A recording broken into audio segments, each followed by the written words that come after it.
ہماری پستی، ذلت، رسوائی، نکبت ہماری دین بیزاری اور دین دوری کا نتیجہ ہے، قرآن کو چھوڑ دینے کا نتیجہ ہے۔ آج بھی اگر اس کتاب کو ہم پکڑ لیں عزت پا جائیں۔ وَأَنْتُمُ الْأَعْلَوْنَ إِن كُنتُم مُؤْمِنِينَ، میرے رب کا وعدہ ہے۔ کافر میرے لگتے کیا ہیں؟ عزت کا تاج تمہارے سر پہ رکھوں گا، لیکن شرط ہے مومن بھی تو بن کے دکھاؤ۔ وَأَنْتُمُ الْأَعْلَوْنَ، تم ہی اونچے ہوگے، تاج تمہارے سروں پہ رکھا جائے گا، لیکن شرط یہ ہے کہ تم مومن بن کے دکھاؤ۔ تم نکھٹو اور اپنی خواہشات کے غلام بن کے اپنی مرضی کی زندگی گزارو اور الطاف پہم وہ طلب کرو جو بدر اور احد کے شرکاء کو عطا کیے گئے، تو یہ ایسا نہیں ہوگا۔ تمہیں محنت کرنا ہوگی، میدان عمل میں اترنا ہوگا، پھر دیکھنا کہ ہم کس طرح الطاف تمہارے اوپر نازل کرتے ہیں اور کرم نوازیاں اترتی ہیں تمہارے اوپر۔ تم تو 1 ارب 60 کروڑ ہو دنیا کے اوپر، وہ تو صرف 313 تھے۔ ہم نے کیسے ان کو عزتوں کی مسندوں پہ بٹھایا۔ اس دن کو میرے رب نے بھی یوم فرقان کہہ کے پکارا، لیکن وہ بھی تو سب کو چھوڑ کے آگے تھے۔ وہ 313، 2 گھوڑے، 6 زرہیں، 8 تلواریں، اور جن کے پاس تلواریں نہیں تھیں انہوں نے کھجوروں کے ڈنڈے توڑ لیے۔ یہ اللہ کے مجاہد تھے، چلے تھے جنگ کرنے۔ کیسے رنگ تھے، کیسا جمال تھا ان کا، کیسا جذبہ تھا۔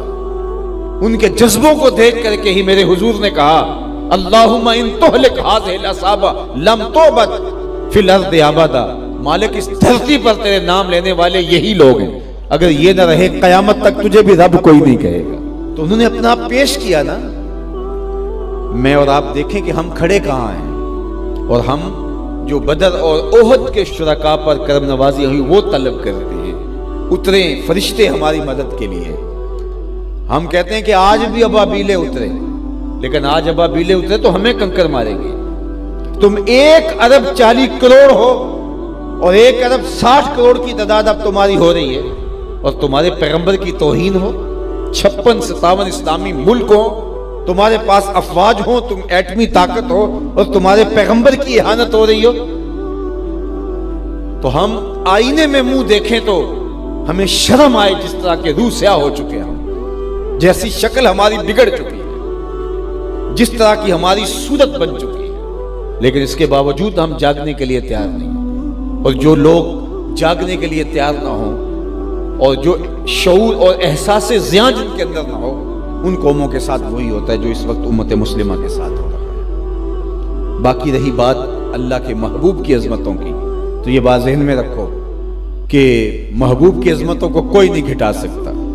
یہ ذمہ میرے رب کا ہے۔ وَرَفَعْنَا لَكَ ذِكْرَكَ کا تاج کل بھی میرے محبوب کے سر پہ تھا، آج بھی حضور کے سر پہ ہے۔ چاند کی طرف منہ کر کے پورا فرانس بھی تھوکنے لگ جائے تو ان کا تھوکا ہوا ان کے اپنے منہ پہ آ کے گرے گا۔ چاند کی نوری کرنوں کو میلا نہیں کیا جا سکتا۔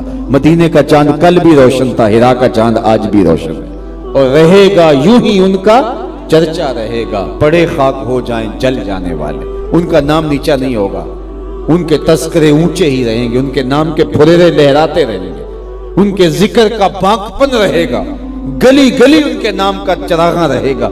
ان کی عظمتوں کو نہ گھٹایا جا سکتا نہ ان کی عظمتیں گھٹ سکتی ہیں، اس لیے کہ وَلَلْآخِرَةُ خَيْرٌ لَكَ مِنَ الْأُولَىٰ، یہ میرے رب کا وعدہ ہے، یہ امتحان ہمارا ہے، یہ آزمائش ہماری ہے۔ تو کیا ہم اب بھی اپنی زندگی کو بدلنے کے لیے تیار نہیں ہوں گے؟ تو میں نے کہا کہ صاحب حضور علیہ الصلوۃ والسلام کے ساتھ محبت کا تقاضا یہ ہے، ان کا صریح واضح حکم تو حکم رہا، محبت اس بات کی متقاضی ہے کہ یہ معلوم ہو جائے کہ محبوب کی منشا کیا ہے، تو محب اس پہ بھی قربان ہو جاتا ہے۔